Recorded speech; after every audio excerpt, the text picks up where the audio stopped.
Okay, so okay, now can you see my Yes. screen? Yes. Okay.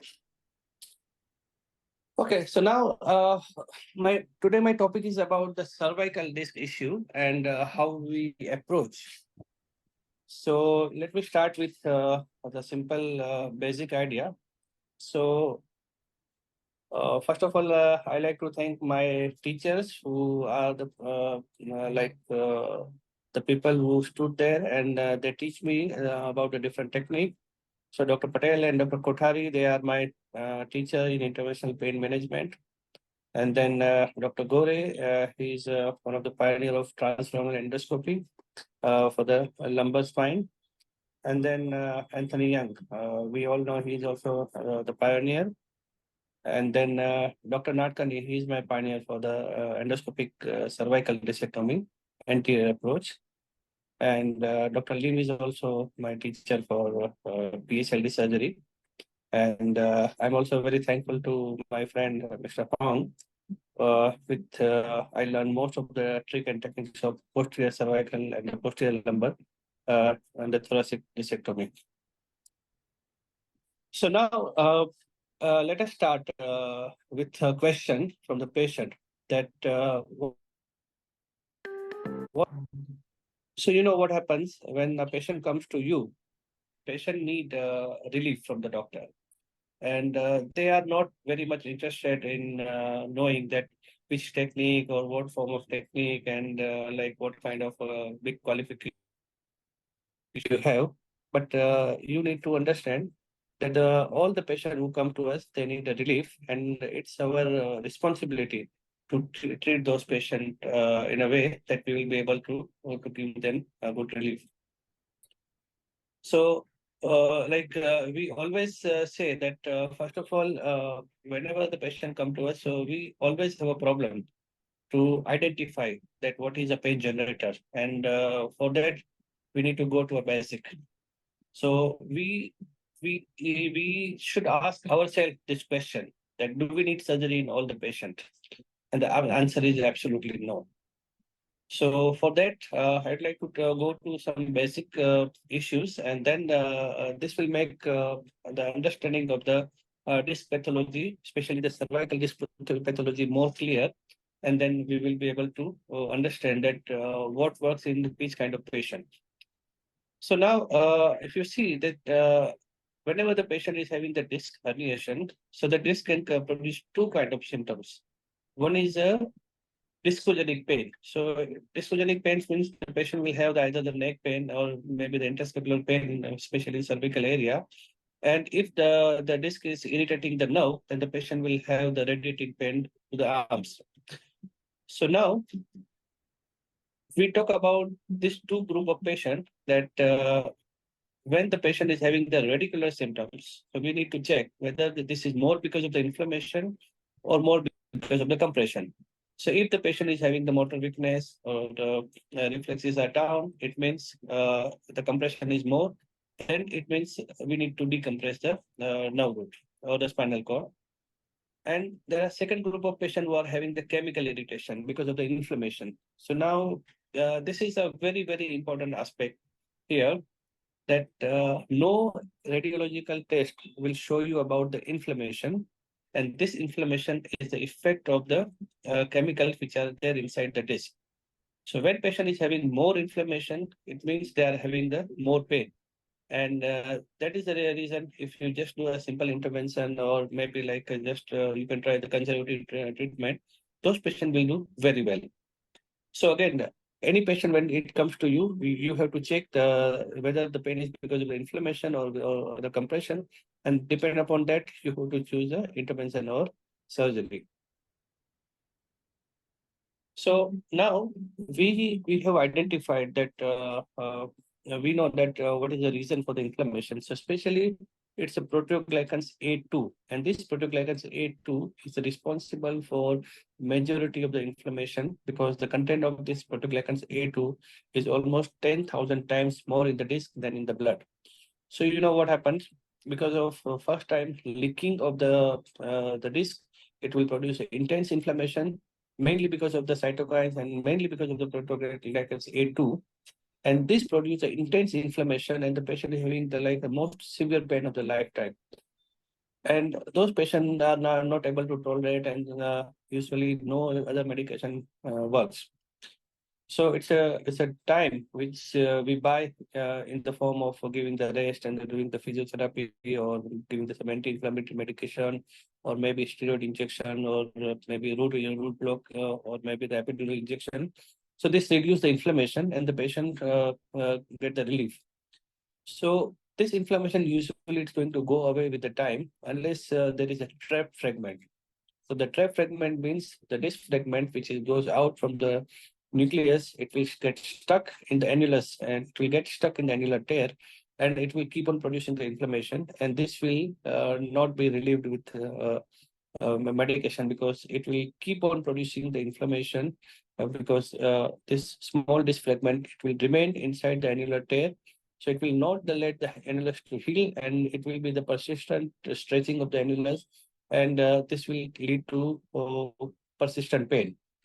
So the persistence of the pain is because of the persistence of the inflammation, because of the persistence of the disc fragment. So now in those patients, if you are not able to relieve, then you have to relieve the source of inflammation, and then the patient can do well. So now I always divide those patients into the two groups. One group are the patients, those who are having the discogenic pain. So in discogenic pain, the patient will have the more pain on the interscapular on the neck area, depending upon the disc involved. And they may have the radicular pain or they may not have the radicular pain. So if the patient is having the discogenic pain, means neck pain, interscapular pain, as well as the radicular pain, so I like to go with this procedure called the disc lavage. So disc lavage is like what we exactly do. So we exactly go inside the disc. So we go from the contralateral side. So like if it is a patient is having the right side symptoms, we go from the right side. We go from the left side, and if it is the left side, then we go from the right side. So you can see this picture. So this patient was having the symptoms on the right side. So you can see I go inside. So like this is a simple spinal needle, and under the X-ray guidance, you go inside the disc. You confirm. So it's like a contralateral. You can see that my needle is going from the left to right, and in AP view you can see the needle is on the right side. And then what you can do is you can inject some medication. So this will have a two effect. One is the effect of provocation. So the moment you inject the either the contrast or medication, patient will have the provocation of the pain. So this will again confirm that okay, the disc which you are working, it's actually the reason for the patient pain. And then when you inject a combination of local anesthetic and anti-inflammatory, so it also relieves the pain. So here, what exactly happened?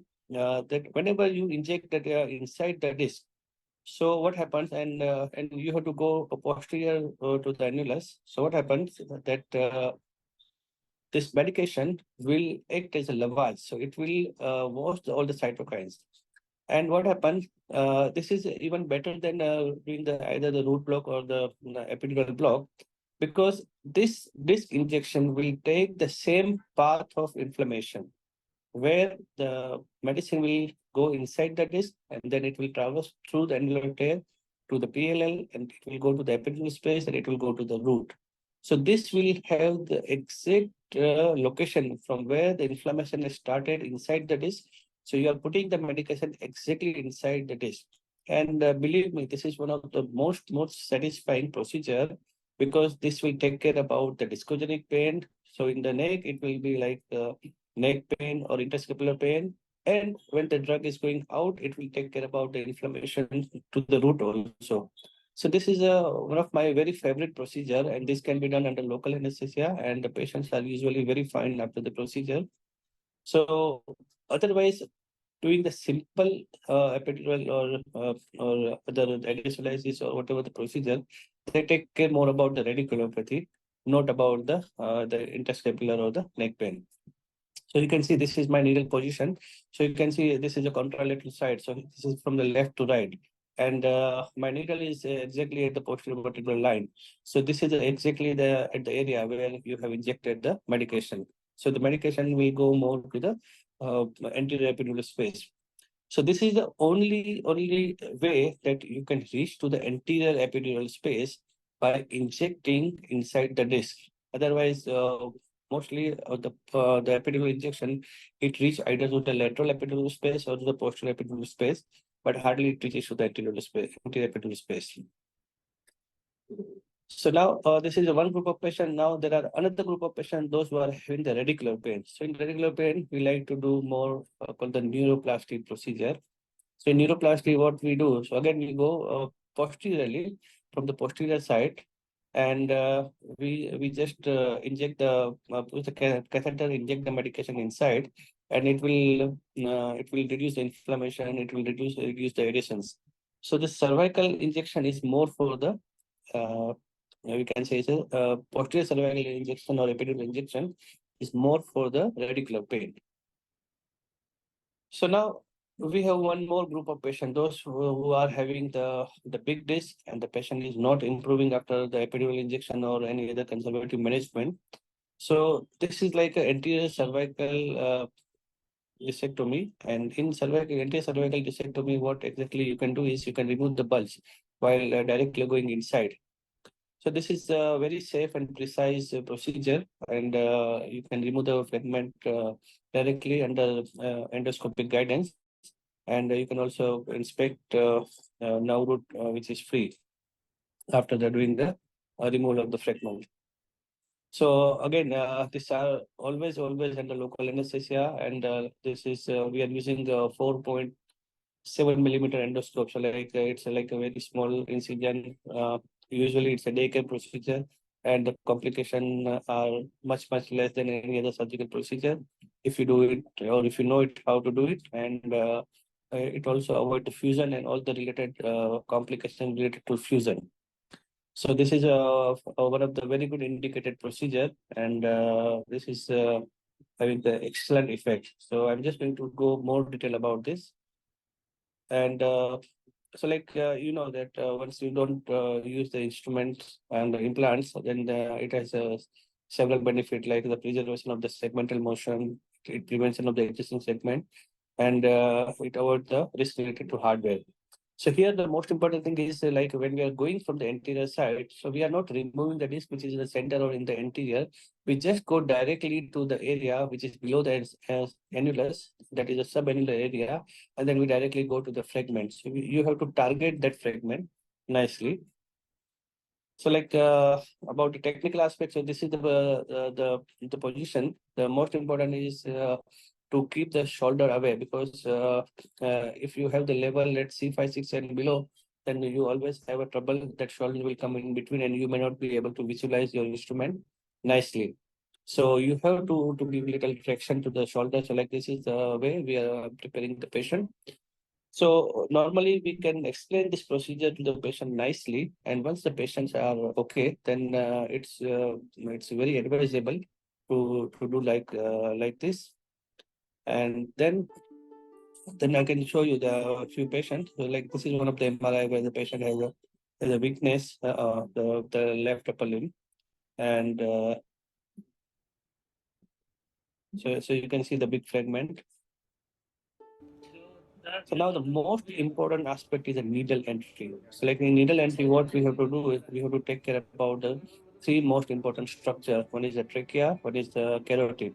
So we have to go medial to the carotid and lateral to the trachea. So we have to go in between. But here the most important is esophagus, because you see the esophagus is a collapsible structure and you cannot feel. So what exactly we do? So whenever we do this, so one assistant will just try to retract the trachea and esophagus both combined, and you should be able to feel the skin and the directly anterior part of the vertebral body. So there should be no structure in between. And people can say how we can do this or something, but you have the option. You can just go medial to lateral to the trachea, and you have this groove where you can insert the fingers, and then you can insert the needle. So the most important is to have the entry to the disc in the center. So from the center, it will go left to right from the contralateral side. So this is a single most important factor. You have to be careful, and you always ask the patient to check for deglutition. So if anytime if they have a pain in the deglutition or difficulty, then you have to think about the esophagus injury. So then you pass the talenter and the guide wire, and then you can do the endoscopy under vision. So normally, like I like to put the indigo carbamide dye, and then you stain the nucleus. So then you can see the indigo carbamide will stain the disc, which is acidic, is a blue, and it will just seen as a blue structure. So you can see you can remove the disc fragment, and this is a very special endoscope with a very special working channel, and you can see your assistant has to hold the scope nicely also, so you just can concentrate, and you can see this is an awake patient. So I have used the mix of the patient's position video and the dissectomy video, because uh, I could not record all the patient in the whole uh, in a one patient. But you can see this is exactly we are doing. So we are using 2 millimeter instruments. So you can see this is the fragment which I am removing.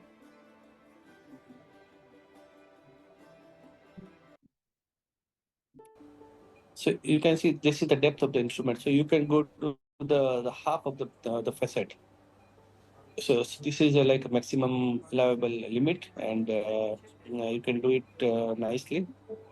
And once you do this, like say I'm having the hold of my other hand as a hold to go more anteriorly, and you can see now through the anterior part of the annulus, you have the option to sorry, the posterior annulus, you have the option to see the even the epidural pulsation and the cord also. And you have the very small cautery and very small instrument for this.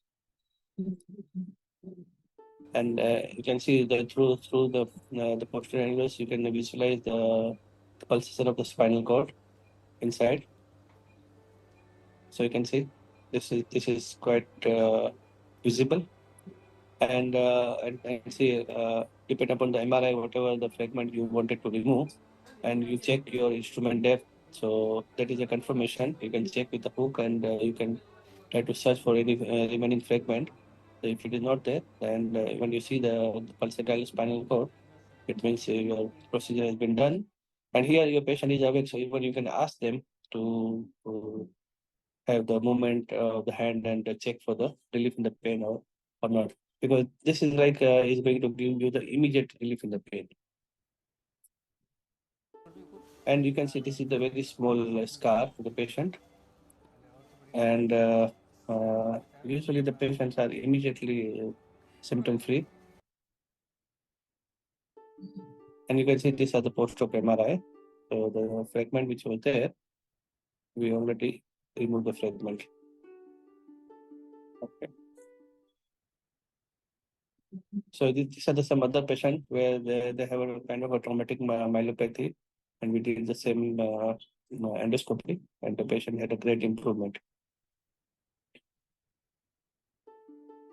So now we do have the very new instruments in form of the bendable instrument. We have 2 millimeter Carison, we have the flexible grasper, we have the hook, and we have bendable instrument. So these all instruments are very useful to help to even take the more difficult cases also. So definitely like this technical aspect is also very important in terms of support of instrument and everything. And the bendable instruments are very useful here, bendable and angle instrument. So even we have the curates, 2 millimeter curates, we have the Carison, and you can see like you when you have the bendable like Dr. Gore hook or something, so it will just tease out the herniation nicely, and then it will just take out the fragment in a very effective way. And then we always like to put this platelet plug. We call it a German plug.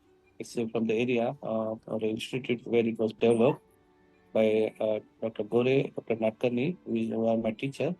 and this is having the very powerful anti-inflammatory effect. So we put it at the end of surgery, and this will help to improve the healing, as well as it will help it to reduce the inflammation and also the some form of regeneration.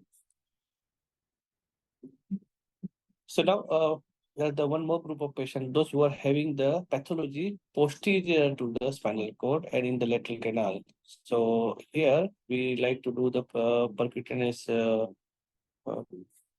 stenosis decompression. It's like I just like to show a case of very severe C3 for stenosis with myelopathy. So you can see this was the MRI picture, and the patient was having the like patient used to lose the balance while standing and walking. So this was like a very old gentleman, and I just want to give you some detail about how we do this procedure. So, so here we have to talk about the instrument also. So we use a very special endoscope, which is a 8.4 millimeter endoscope with 15-degree angle. The length is 125 millimeter. And these are the few instruments which we use, the sleeve dilator, grasper, and special Carison, and the nerve hook and fluid retractor and annulotome. So you can see these are all different instruments.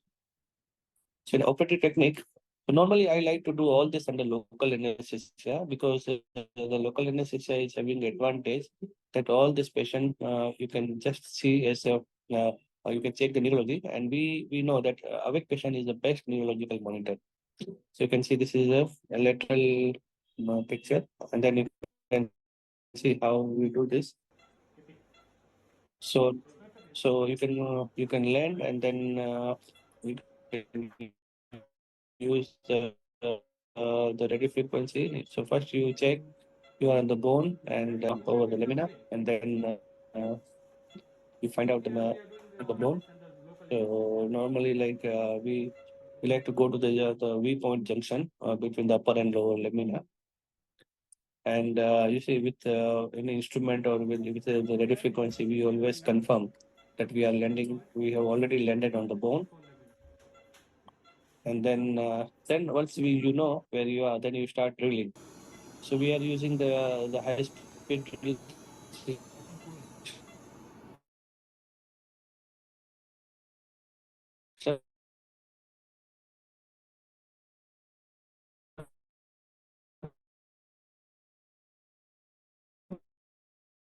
and with this drill system, so normally we have to drill till the bone till you are able to put your Carison inside, and once you are doing the bone work with the Carison, so your guide is the ligament of flavum. So you have to go to the edge of the ligament of flavum at upper and the medial and the lateral side and the lower side. So we remove the ligament of flavum, and then once we remove the ligament of flavum, then with the help of curette, we just try to detach the ligament of flavum, and then we like to take out the flavum as a whole. So like we don't cut the ligament of flavum in even in some cervical or lumbar area, because that sometimes can be dangerous, and it can even cut the dura also if you have the dural adhesions. So now you can see this is, and you can see how calcified was the ligament of flavum. So this is a big calcified ligament of flavum, and this ligament of flavum was the reason for patient's symptoms. And you can expect a bleeding, so you have to use a good radio frequency generator, and this will help you. And you can see this is uh, incision. So like we use a very small incision. So this is the only cut. So we always like to put a small drain. This is 8 French drain. We don't put the drain negative. It will always be a positive drain. Okay, and And then you can see the patient is awake, and it will remove some blood. And so like the patient will be much better post-operatively, because even if you are able to remove 1, 2, 3, 4 ml of the blood, which can collect inside, it can produce a very severe pain or something. But if you remove and if you put the drain, the patient are usually fine, and it always save you from any other major complication. If you're not able to put the drain. So like I always put the drain because I like to use the PRP in all of my patients. So like whenever I do this, I put the drain, then I put the PRP through the drain pipe, and then I block it till we just clean, and we put the we turn the patient, then we attach uh, the drain collection bottle. So till that time the PRP will remain inside. It will have a good effect around tissue which you have worked. And this is like a 1 month follow-up, and the patient was having a great relief in pain, and you can just see the small cut. Yes.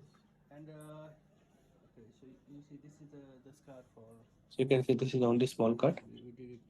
And even this patient, we have now you more than 3 year follow-up, and the patient exactly tells you that the patient was like gradually improving, and it took almost 6 months for him for the complete relief, and now he is able to walk for a couple of kilometers without any problem. So this is your problem, right?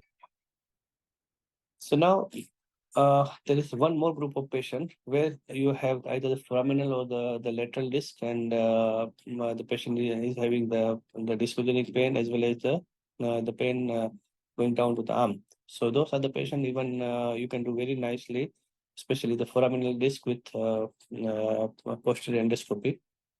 So I'm just showing you the video that how effectively this can be done. So you see, I have put the nerve root retractor. So like I'm lateral to the root, and then I'm just cutting uh, the PLL with Indian knife, Indian tong, and you can see now this is the disc is just coming out. So with this root retractor, you can easily do it nicely because everything is under vision, and then you use the small grasper to grab the herniation, and the herniation will come out, uh, and the patient will have the very good relief. So even this is also possible if your patient allow you to do a local anesthesia, because uh, once you take care of all the pain generators, and if the patients are able to understand, this is quite possible, and we have a quite good experience. And now you see this is the herniation which is coming out. So you can see this one. So this we remove. So you can see the root retractor also, that it is protecting your root by any uh, wrong handling of a root, or root injury by your instrument or the scope or the sleeve. And you can see you can see the root nicely, and then you can put the whole tip hook, and then you can go inside and you can check that is there any fragment is missing or what. So then you can go inside and check. So you could see there is some one more fragment also. So normally I like to use 1% of lignocaine here. So like it will just produce a sensory analgesia. So even the handling of the root and the cord will not be a problem because the patient will be comfortable.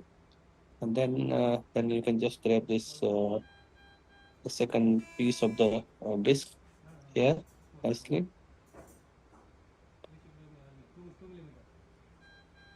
So so you can see that you just go and then just hold it. Okay. So like this patient was a very young patient, and his pain was so severe that even he could not even uh, tolerate the pain, and he took all the medication and steroid and everything, and then even he had the weakness also. I just want to show you here the X-ray picture that once you are done with the decompression, so you can even confirm in the lateral X-ray that you are exactly at the disc level. So that also you should confirm so that you are exactly at the right area. Just be careful not to do a lot of traction because then it will have some consequences. And now I like to show you the Excel picture. We have to seal this area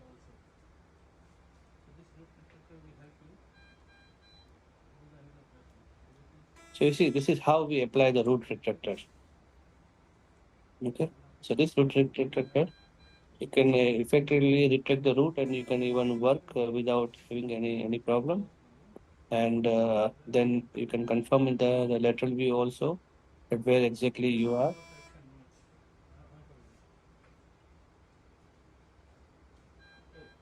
So doing the procedure in a safe way is most important. And like this is what we call annuloplasty. So the annular defect through which the disc has come out. So I'm just using the radio frequency to seal the annulus. So it has now less chance for the further herniation to come out. But for cervical, this was like two very big piece of the disc, which was giving you a great symptom to the patient.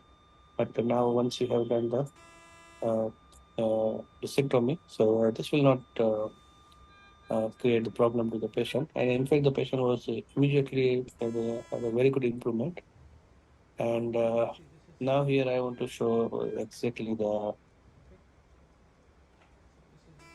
So you can see this is the root going down in the foramen, and this is where you are on the shoulder area. So either you can go to shoulder or axilla, depending upon what you want to do. So like it's the upper part of the root or lower part.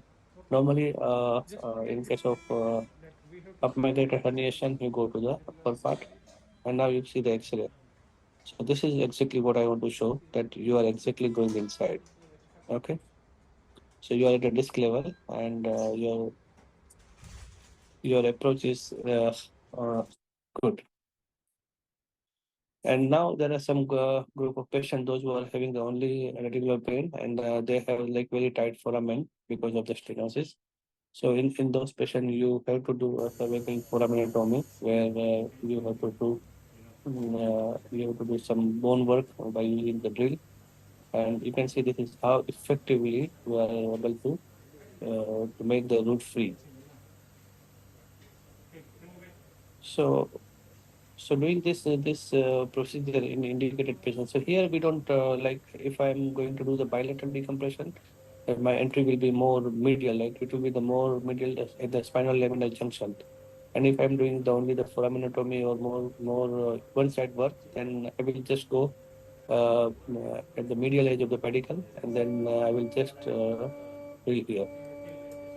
So you can see this is how effectively we are able to drill it, and we are able to make the nerve free. So so like what I can say is uh,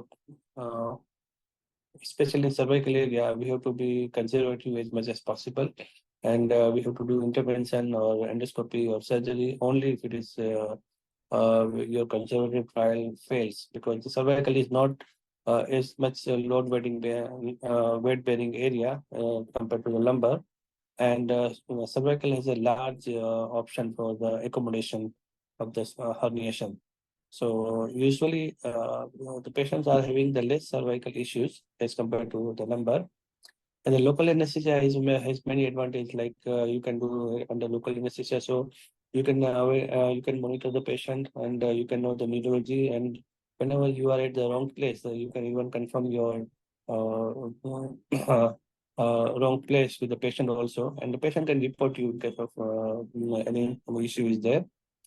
And especially the new instrument which can expand our indication more, and a platelet plug, the relevant plug is also very useful, because it provides you anti-inflammatory, and it has a growth factor, so it promote the healing also. So it also help to you for the disc regeneration, and because of the platelets, it is also very useful for like minor bleeding to control the bleeding also. And right now, especially with the anterior cervical discectomy, because the scope is small, so like the vision is not great as is what we are getting in the posterior cervical. But you always have the options that this optics is improving, and now there are new all technology which is coming as we can say is tip on chip. So like you don't need now the optical fibers, and soon this will also be available. So like the most of the time there is some question about how we can do it in local. But I have my YouTube channel, and like I have posted some videos which are the uncut videos. So these are not very professional videos. It was taken through my iPhone, but there is no cut. From start to end, you can see all the surgery. Only I accept the general anesthesia when my patient is not comfortable because of pain. Otherwise, I can make all of my patient aware, and I can make them agree that what advantage local anesthesia can give you. So like, see, we don't put the urinary catheter, and usually the patient can be mobile after 2 to 4 hours. And like once the patient is awake, you can immediately check the neurology. So this has some of the very huge advantage. You don't have to worry about at the end of surgery. I think this was my about my talk, and we can discuss about the questions. Thank you for your presentation. If you could turn off screen sharing, please. Yes. We will see you again. Yes. Yes. Thank you. So we have several questions. The first one from Jay Prakash Thakur. Sir, for discogenic pain, how much volume you used and which steroid are you using? Do you use Okay. steroid? Yeah. Okay. So now you see, normal disc cannot accommodate more than 2.5 to 3 ml, and especially cervical disc, it cannot accommodate more than 1.5 to 2 ml of solution. So the injection of the volume depend upon your pressure in your hand. So suppose if you are injecting the disc, and if the disc is intact, so you will not be able to inject more than 1.5 ml in cervical area. And then when you're injecting, you will feel the pressure. So if you are feeling the pressure, it means that the solution is not leaking. So with your tactile sensation, you will be able to know. So like whenever I'm injecting, if I'm injecting in the disc in the lumbar area or lumbar area, I used to inject a little more volume.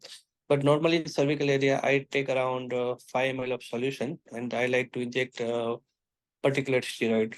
So either it's a triamcinolone or depomedrol. So I always use with the local anesthetic. So exactly what happened when you are injecting, and so you know from the pressure that that the volume inside the disc is going inside, and then it's leaking inside. So like when you have the leaky disc, so this will also take care that the volume will go from the disc to the annular stair through the PLL and through that to the epidural space and the nerve root. So this will like just like this is that's why I call it a lavage. So like you are just washing out all the chemical mediators. And you see, normally if you don't inject the local, you don't use the local anesthetic, this will be like a very severe pain because of the pressure and because of the irritation of the normal saline or distilled water. But if you use the 0.5% of the lignocaine, so lignocaine is like very effective local anesthetic, and it acts very fast. So volume is decided by the pressure what you are feeling. Suppose if I'm injecting, and after injecting 1.5 to 2 cc, and I'm feeling the too much of the pressure, then I will not inject. So it's always your tactile sensation is most important here in all of your patient, that what you want to inject. And cervical area, anything more than 2 cc is very good, because you see what I have done is I have tried with using the contrast also. So when you want to check that where your 2 ml medicine is going to go, so like I used to in some patient the contrast. So then I see, oh my god, this contrast is reaching 3-4 level up and down. So that way you can able to control your volume. But here for me, it's like a lavage. It's like washing out the chemical mediators, and this is going to give you the exactly the instant relief in pain. Then usually, if those patients who are having only inflammatory pain, they have the like you did this procedure, the chemicals are washed out, they are diluted, and the patient are having the relief of pain from the same day what you did. and then you can just prescribe the rest of the medication or something for a few days. But like this is one of the very useful and effective procedure. And I tell you that more than 80% of the patient, those who are coming with a disc herniation, they just need either a conservative treatment or just in the form of injection. The surgery is required is less than 5% of the patient.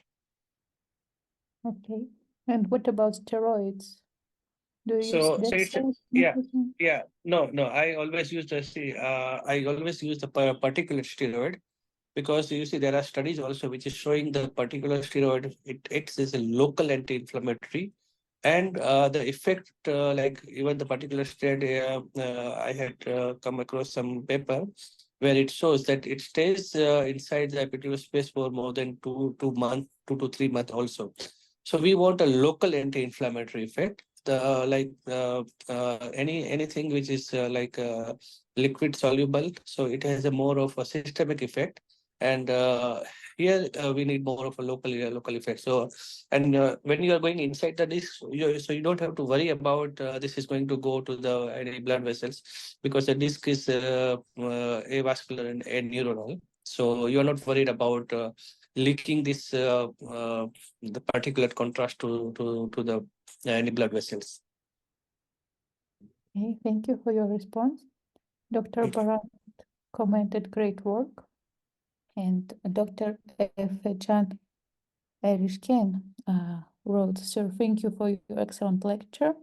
And he also asks, what strategy do you follow when disk space is inadequate for working channel? Okay, so you see, like the indication for anterior cervical discectomy are very limited. So, like as I explained, that the scope which I use for the anterior cervical discectomy is 4.7 millimeter scope. So with the sleeve, it becomes around 5.5 to 6 millimeters. So like if you have the 5 to 6 millimeter space, then only you use this technique. And especially this is for the acute and soft and straight disc herniation. So like believe me, this kind of patient like are very less as compared to the patient who are having the collapse risk. So like collapse risk is always because of the chronic degeneration. So in those patients, I prefer to do posterior decompression with the foraminotomy. So you can make the spinal cord as well as the root free. So this is PCD has a very limited indication, especially like again soft, straight herniations with adequate disc height. Okay, thank you. Dr. Buchna just commented, excellent and fascinating. And Dr. Nasekaran asks, can central calcified disc be removed? Central calcified disc. Okay. So now this is a good question. So like for again, like in my start of my presentation, I started with the back to basic. So the disc can produce two kind of effect. One is the inflammation and one is the compression. So normally my protocol is whenever I have the patient who are having the black disc, the MRI, so it's more of a calcified disc. And if you have like a kind of like a two MRI, which is showing you the one disc is like one MRI, maybe 1 month or 6 months apart, and the new MRI. So if your disc doesn't move, so absolutely for the lumbar, thoracic, or cervical, you don't need to touch that disc, because the chronic disc will not produce any inflammation. So like there is no point that you have to remove the disc, because the moment you are removing the calcified disc, so like you are opening a Pandora. Like because you see in the chronic degeneration of the disc, it's the whatever the disc which you show outside, or the bulge, or like or protrusion. So the moment you remove, so there are more fragment of the disc which can also come out. So normally, whenever we have the calcified or like a black looking disc on the MRI for the lumbar or cervical, even if it is like looks like a little big herniation, Still, we don't like to remove this because removing the disc will produce the disc collapse. And the more this fragment will come out, so it will have the subsidence and it will has its own issues. So if you have the two MRI and in the both of the MRI, if disc is black, it's a calcified disc, don't remove it. And especially if it is not moving. So the better is to do the posterior decompression, remove the ligamentum flavum and do the foraminotomy. So you can see that exactly the root is free. So like that is more than enough. Otherwise, you will end in more trouble if you touch the calcified disc. Okay, great response. Thank you very much. Is a pediculotomy indicated? There is, Pediculotomy, yeah. So removing obstacles. yeah, so like again, this is in search of a herniation when you want to see. So again, uh, the question of doing how much doing the drill. So we have to drill till we are able to put your instrument inside, mainly the carism. So now how much to remove the bone? So we have to remove the bone till we see the ligamentum flavum edge in the upper lamina, in the middle side, in the lateral side. And how much to do the decompression where you are able to see the lateral part of the root. So again, whatever is obstructing your root pulsation, so at that time, you have to act accordingly. So again, I'm going to repeat, this is very important. How much the drilling? So when you start the drilling, so we drill the bone till, so normally what we do is, we are just making the, this part, the lamina thin out. So with the jaw of your carisson, you are able to take out the bone. So we are doing the drilling till you are able to put your instruments. We are removing the lamina or the facet till you are able, or maybe the part of pedicle, till you are able to see the ligamentum flavum. And when you want to stop, there, when you see the lateral edge and the root going inside the foramen free. So this is the mainly guideline. You want to make your spinal cord and the nerve root pulsatile. So whatever coming in obstructing that thing, you have to do the decompression. Okay, thank you. Dr. Ayhan Kanat says thank you for your presentation, and he asks, what is your complication rate?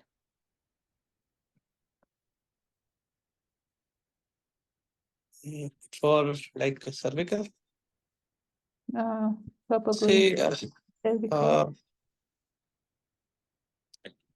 see, at least out of all this, like I have the lumbar area. So see, in cervical, I don't have even today any dural tear. I have 3 dural tear in lumbar area out of more than 1,000 patients, and none of the patients required to do convert to the open. Cervical, I remember one patient had the patient was having the 10 years symptoms and the very calcified disc. So I thought of removing the calcified disc also. So in that process, it was the central disc. I had to do more retraction of the root, and then the patient has a little weakness for a couple of weeks. But we didn't I just need to do one epidural injection. Otherwise, no major complication. And especially when you are doing it under local anesthesia, and if your control on the instrument and the scope and everything is good, so you can manage, and especially the case selection. So if you select the patient nicely, if you have the good surgical control, so and especially when you do this surgeries under local anesthesia. So this is good. These three things combination will give you the great results. At least you are not going to do any harm to any of your patient. Okay. I think the biggest complication will be if the patient will still have a pain. So Yeah. if you Yeah. really See, that is what the patient selection. So you know that okay, this patient what I will do. So like see, if you have the option of doing the anterior cervical injection, posterior cervical epidural injection, then you have the option to do the anterior cervical discectomy. You have the option to do the posterior bilateral decompression, and you have to do the unilateral decompression with foraminotomy. So you know that I show that which kind of patient I select for your intervention. So again, like there is a one comment that how you do in the local anesthesia. So I can uh, share my link about my YouTube channel where I have posted some cases of doing the surgery at the local anesthesia. You can exactly see, and these are the totally uncut videos. And you see, like there is no bias, and again, like we don't want to prove anything. This is what we are showing, what exactly we are doing. So, like, see, if I say that if I'm doing under local anesthesia, so there is no personal issues or no personal or no other uh, motive, right? But like I have like 10 over 1,000 doctors, and those who have seen, then they know that how we are doing it.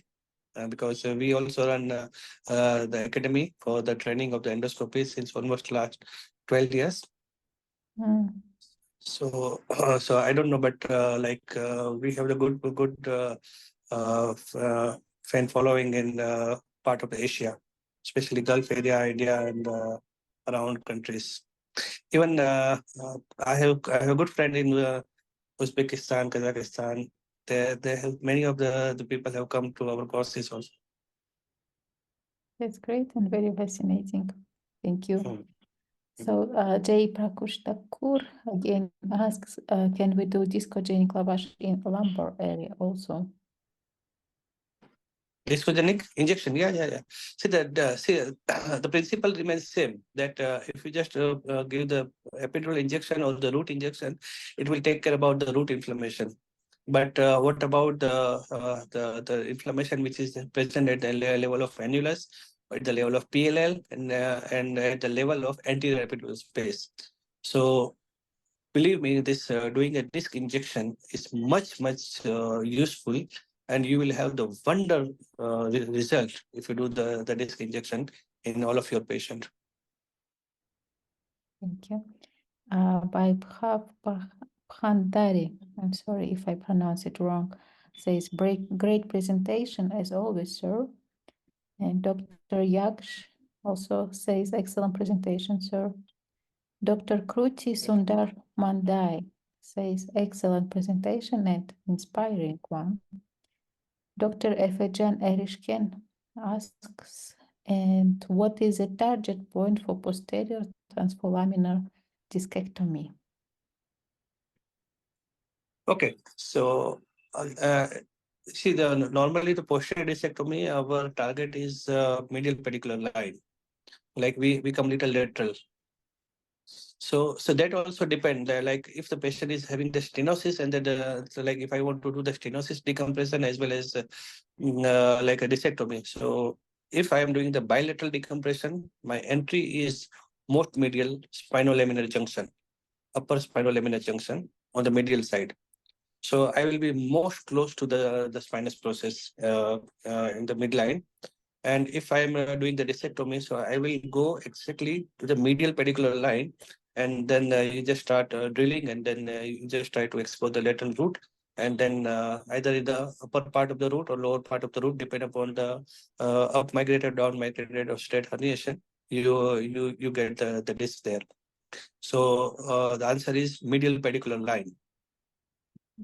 Okay, thank you. Dr. Pradeep Ater says, thank you for the beautiful presentation, sir.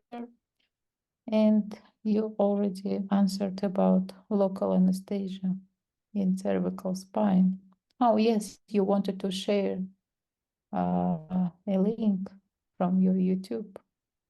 Oh, Okay, how I can share? Dr. Kamil, I will share you this. Let me see if I can share a link. Can you see my screen? not yet. Not yet. Okay, you allow me to share the screen, so I will just share it with you. Okay. You can Dr. share your- Nurullah Kusmena also says, thank you for great lecture and inspiring lecture. She is from İzmir. He is, sorry, from İzmir, Turkey. And Dr. Tatiana says, thank you, Dr. Munshi, very interesting. Tatiana is our friend. She came to our course. Tatiana is also from Kazakhstan. Oh, Oh. really? Nice to meet Yeah. you. So you allow me to share this one. So I will just show the YouTube channel. You can share Dr. Shirazahmed. I can share now. Okay. Yes, sure. So can you see my screen? No, Yeah. No. Then how to go about screen sharing? same. You can share. There is no restriction. Oh, you can send a link in the chat part.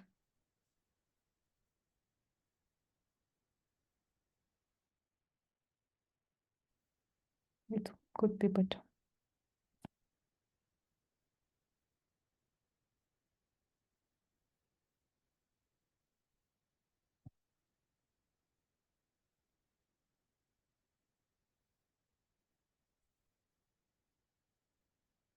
Hocam birine söz veriyor muyuz?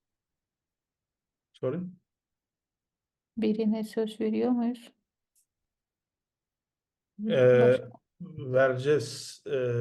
Shirazahmed, Doktor Shirazahmed gönderdi mi? Hayır. Henüz değil.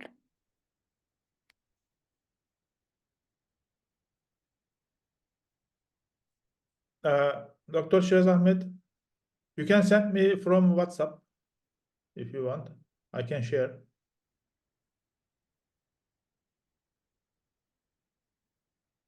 Today we have a really international meeting. So, moderator from Kazakhstan, speaker from India, and the host from Turkey. Actually, I want to make it more international. So I want to hear from Madonna from Georgia, Sakatvilov, and maybe Edwin from Bulgaria. I was just typing. Thank you for the opportunity. Thank you, Professor, for a spectacular, truly spectacular lecture. It was amazing. Thank you for sharing your experience and insights. And I also have one question while we're trying to share the link. I was wondering if you had any case that you mentioned about complications already, but if you had any case that you needed to convert a vague into to put the patient in under the anesthesia, or if you needed the how to say help from the neurosurgeon colleague, or like you're capable to handle every single case without the intervention of the neurosurgeon. No, at least for cervical, I can say I don't have to convert any of my patient, even like none of the patient require even the second surgery or something. So again, I tell you that the combination of intervention and selection of the patient. So like you see, suppose I always like to try intervention first in the patient, and especially this anterior disc injection or the lumbar disc injection, it will make a huge difference in your practice, because you are able to control or you are able to eliminate the inflammatory pain. So once you are able to eliminate the inflammatory pain, and if the patient will come after some time with the pain or something, so then you know that the level which you did was exactly the same area, and then doing the endoscopy will definitely help you. And like see, like I must have done over around 6,000 endoscopic surgery. So initially we used to do only transforaminal, and the transforaminal we always like to do under local anesthesia, especially in lumbar spine. And you know that in the evaluation of endoscopy, it always started with transforaminal endoscopy, and then gradually it went to the posterior and anterior cervical and everything.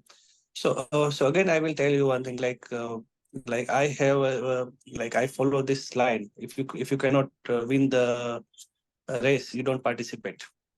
So selection is very important, extremely important.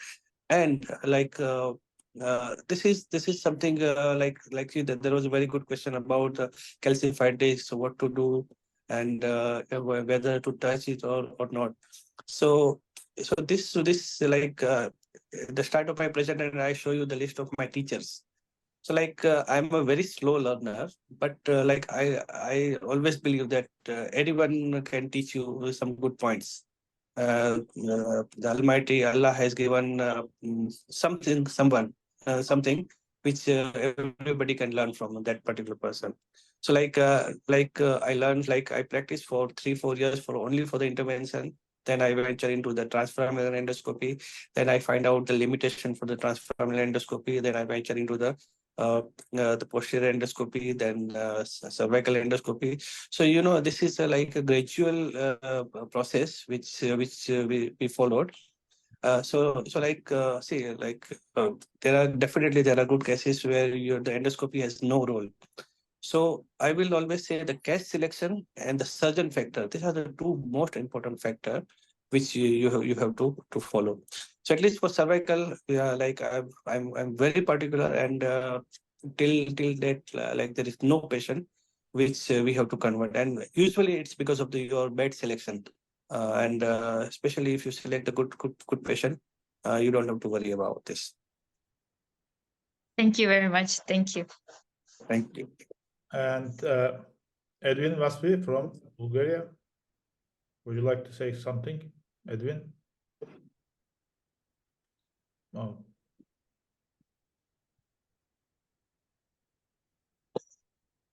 So I can go to. It's muted, I think. Okay, I'm unmuted now. Yeah, okay, thank you.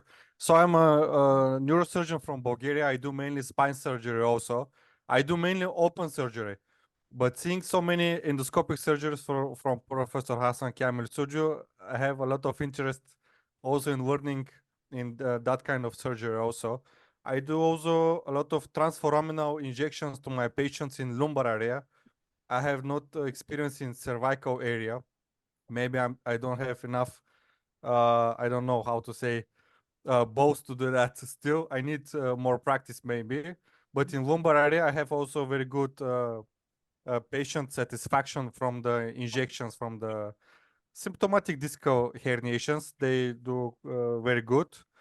And I see you do with local anesthesia. I'm quite impressed. You have very good results. So good job. Thank you. We have several comments. Again, I will give one comment that the number of patients will require surgery are less than 5%. So 95% of the patients will either treat conservatively or with the injection. So the load of patient who will agree for the injection are very high, and especially whenever you have the inflammation, and if you take care of the inflammation, usually the disc will regress in time also. So if there is no ongoing neurological complication, don't go for the surgery immediately. Yeah, totally agree with that. 90% of the patients do quite well with conservative treatment. Yeah, totally agree with Yes. that. And case selection is very important. Yes. Okay. Thank you for There are some more comments, maybe. Dr. Erdan Sevin from İzmir also says, thank you for your nice presentation. And Dr. Mukesh Shukla from Gorakhpur, Uttar Pradesh, India says, thank you, sir, for sharing your experience, techniques, and knowledge. And honestly, it is the first conference webinar where participants are so active, thanking the lecturer. So it's a fascinating work and fascinating experience, and thank you for sharing your knowledge with all of us. Thank you. So this is actually helping your patient, and like you see, the spine is not like appendix. Whether the patient is having an appendix pain, you remove it or you don't remove. in not indicated patient, if you remove the disc, you will have to face consequences. So try to be more conservative. Is always good for your spine practice. Thank you. Thank you so much, Thank you. Dr. Shirazahmed, and I want to thank everyone who joined us today. Thank you. Thank you. Bye bye. Bye-bye. Bye. Bye bye. Thank you. Bye. Thank you.